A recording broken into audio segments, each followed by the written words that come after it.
Quanta coisa tem acontecido no mundo, não é? Quantos sinais, quantas predições foram ditas, ou quantas coisas foram ditas sobre o final dos tempos. Nós vamos começar agora um bate-papo gostoso, falando sobre as coisas que estão acontecendo no mundo. Se alguém já tinha dito sobre isso antes e qual o significado. Há alguém dominando o mundo de hoje? E o que acontecerá com a vida de cada um de nós? Olha, esse bate-papo gostoso todos os domingos busca esclarecer e trazer entendimento para a nossa mente sobre todo este contexto. Espero que você nos acompanhe. Vamos falar sobre muitas coisas. Espero que você traga a tua colocação, o teu questionamento e aí juntos vamos buscar um conhecimento maior. A nossa vertente, a nossa versão é sempre sobre a Palavra de Deus. Todo domingo, às 9 horas, aqui, um bate-papo gostoso com você. Graça e paz, como é que vocês estão? Firmes, eu creio.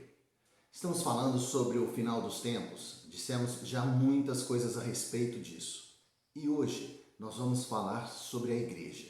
O que é a igreja e qual o propósito da igreja aqui. E o que vai acontecer com ela no amanhã. A primeira ideia sobre a igreja é que nós temos que ter claramente que a igreja ela é distinta de Israel. Uma coisa é Israel, o povo judeu, outra coisa é a igreja descrita por Deus em sua palavra. Eu tenho que ter esta clara certeza, porque o destino de uma é diferente do destino da outra. Então, esta é a primeira configuração da qual nós temos a interpretação. Uma coisa é a igreja, outra é Israel. E dentro disso, uma outra coisa que deve ficar bem clara é que nós temos uma interpretação sobre o que podemos chamar de eras ou dispensações. O que significa isso? Cada dispensação existe uma mudança na economia do mundo. Como assim? É como se Deus mudasse a forma como o mundo é gerenciado, direcionado. Deus muda a sua perspectiva e Deus então trata de uma forma diferente em cada momento. Mais ou menos assim que funciona cada dispensação. Para que possamos entender, existem os minimalistas entendendo que existem somente duas dispensações, a do Velho Testamento e a do Novo Testamento. E existem aqueles que ampliam as dispensações. Eu, particularmente, sou um dos que amplia o número de dispensações. Vou colocar aí no quadro, você vai dar uma olhadinha, o número de dispensações que existem. Olha só, existe então esta primeira dispensação, que seria da inocência, aonde foi da criação, não é? Lá nós não tínhamos maldições, nem morte, porque ali a clara certeza da inocência e da pureza do homem existiam. Vencida a dispensação da inocência, viemos a da consciência, aonde então o homem entrou no pecado, ele conhece o bem e o mal. A nossa responsabilidade então era fazer o bem. E o que aconteceu? Fizemos o mal. Responsabilidade, dilúvio, juízo, né? Perdão. O juízo foi o dilúvio. E o juízo da primeira foi a maldição e a morte física e espiritual, quando caímos no pecado. O segundo foi do governo civil. A nossa responsabilidade era encher a terra e aí começaram a vir as penalidades por conta dos nossos desvios de comportamento. Qual foi o juízo? Porque erramos também nessa área. Foi quando fomos espalhados pelo mundo pela Torre de Babel, por conta da Torre de Babel. O próximo seria o governo patriarcal. Quando então nós tínhamos a terra prometida, deveríamos nela ficar obedecendo a Deus. Não fizemos nada disso, enfim, desobedecemos a Deus. E aí o juízo foi o cativeiro. Fomos então escravizados. Entenda, Israel foi escravizado pelos egípcios. Depois temos a dispensação da lei mosaica. Guardar a lei, andar com Deus. Mais uma vez erramos, falhamos e o cativeiro veio e nos aprisionou. Desta dispensação, nós então temos um salto para a dispensação atual, que é a dispensação da graça. Na dispensação da graça, a nossa responsabilidade é crer em Cristo e andar com Cristo, Mateus 28, do 18 ao 20. E qual é o inegável juízo? Porventura eu não crer em Cristo, eu vou ter a morte eterna. E se porventura eu não andar com Cristo, eu vou perder o presente maravilhoso que Deus tem preparado para a minha vida. Mas terminamos aí? Não.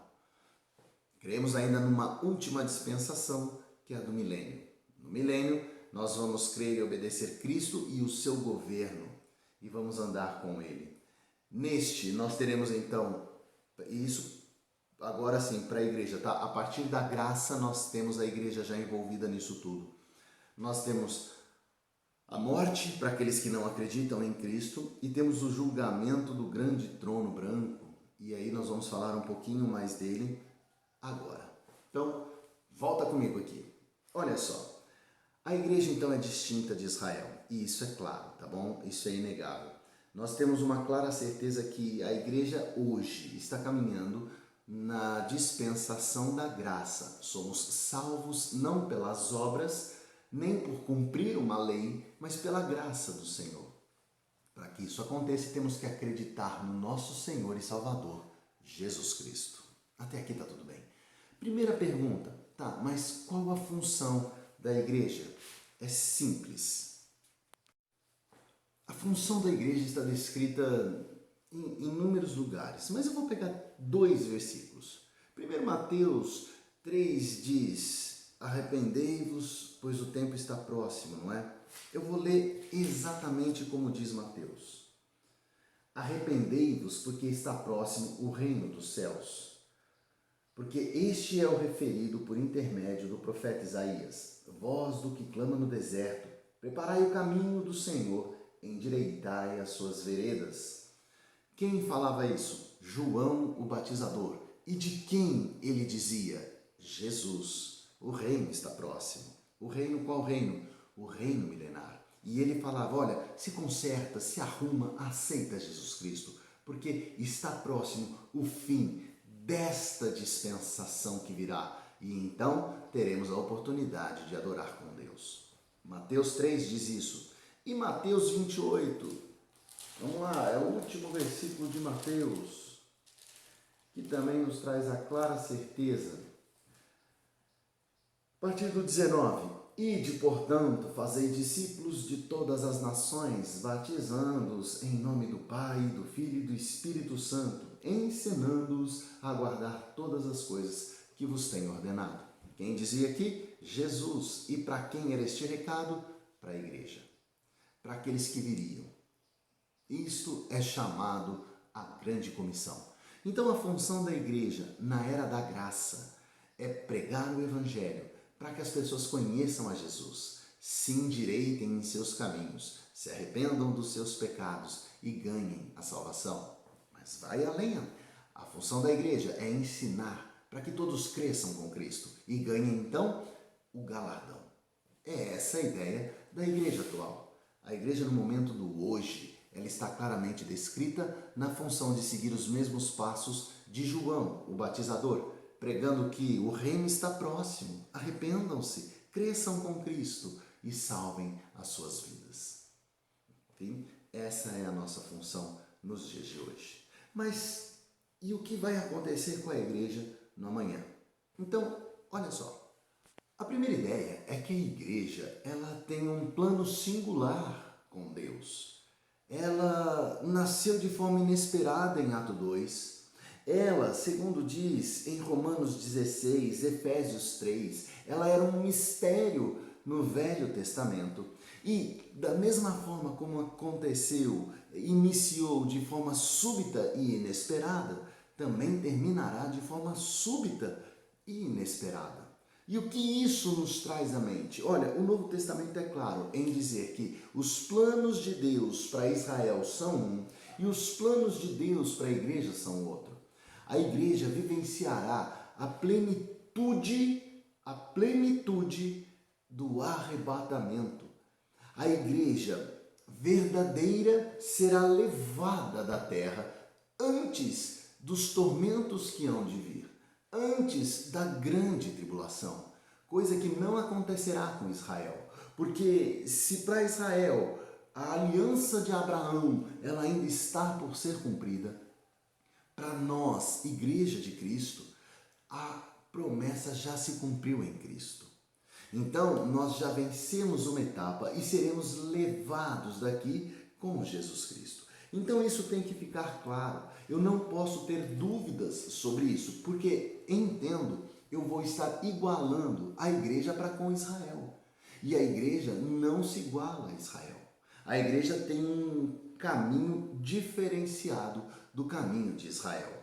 Olha só, 1 Tessalonicenses 1:10, primeira carta de Tessalonicenses 5:9, Apocalipse 3:10, isso nos mostra claramente, são alguns dos versículos que nos mostram claramente que a igreja não estará aqui no tempo da tribulação, que ela será levada.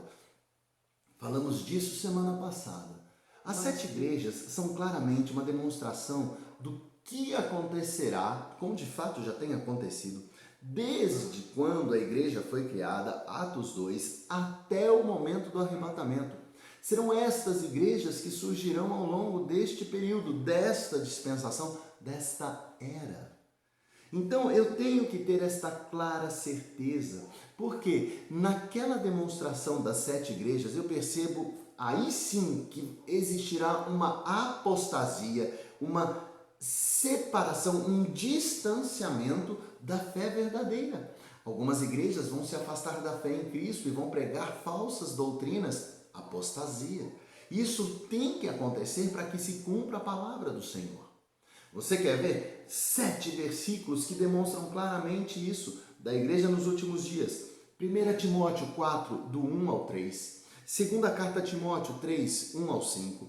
4, 3 e capítulo 4. Tiago, capítulo 5, versículos do 1 ao 8. Segunda carta de Pedro, capítulo 2, dos versículos 1 ao 22. Capítulo 3, dos versículos 3 ao 6. E Judas, capítulo 1, versículo 25.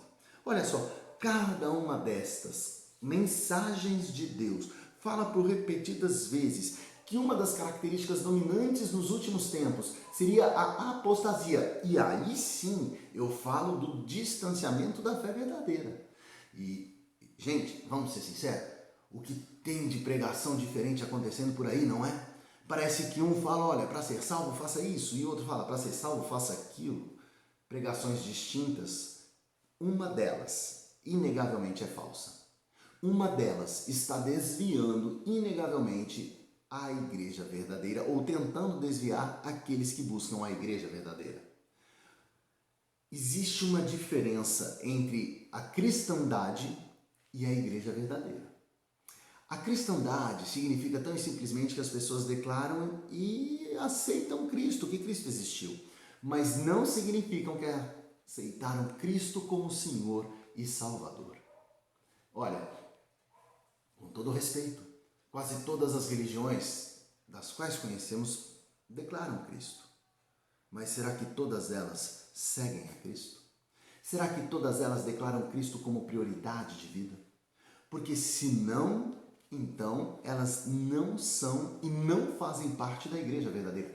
E se não fazem parte da igreja verdadeira, estas pessoas que se agregam nestas religiões não serão arrebatadas, ficarão na terra, justamente para formar a grande igreja que virá no período da tribulação.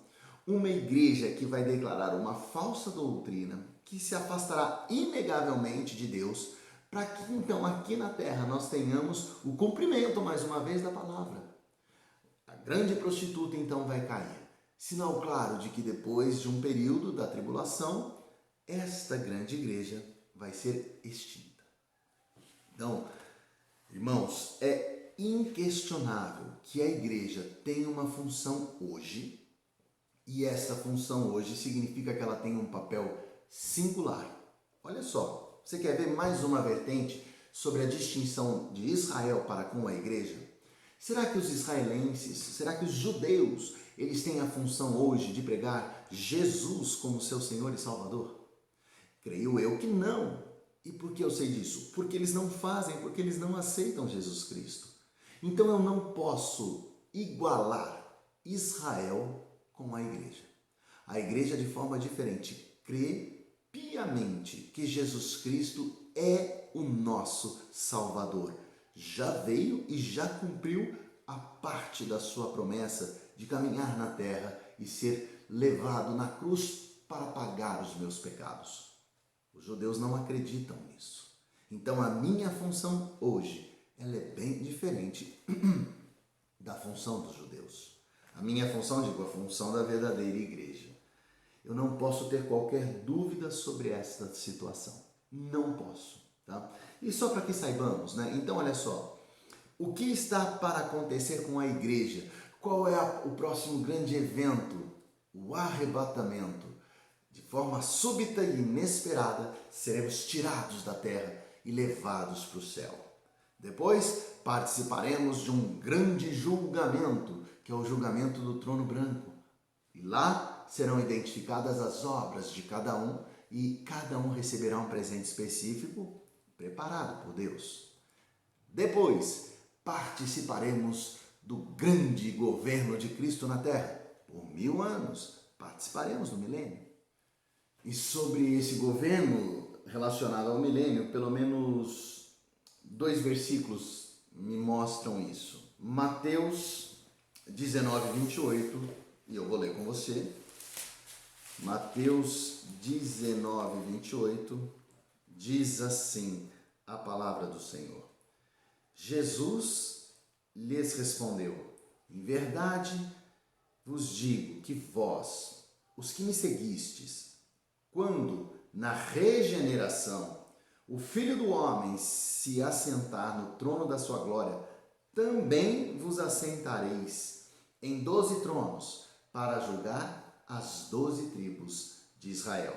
Minha compreensão, claramente isto aqui nos mostra que estaremos com Cristo reinando em seu governo milenar. E o outro versículo que também fala sobre isso é a segunda carta de Timóteo.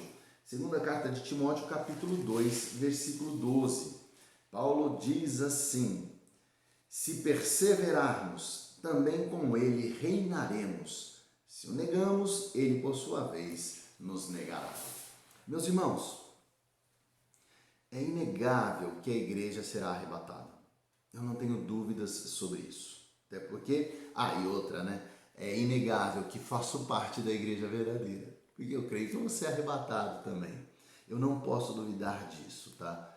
E esta verdade fica muito clara quando vemos as mais de 300 referências bíblicas que falam sobre a volta de Cristo. Aqueles que interpretam de forma literal a passagem ou a Bíblia, eles identificam que a segunda volta de Cristo se dará em 2 fases. A primeira, de forma repentina, ele levará a sua igreja, momento pelo qual nós esperamos de forma ansiosa. E a segunda, ressurreta em glória, virá para reinar.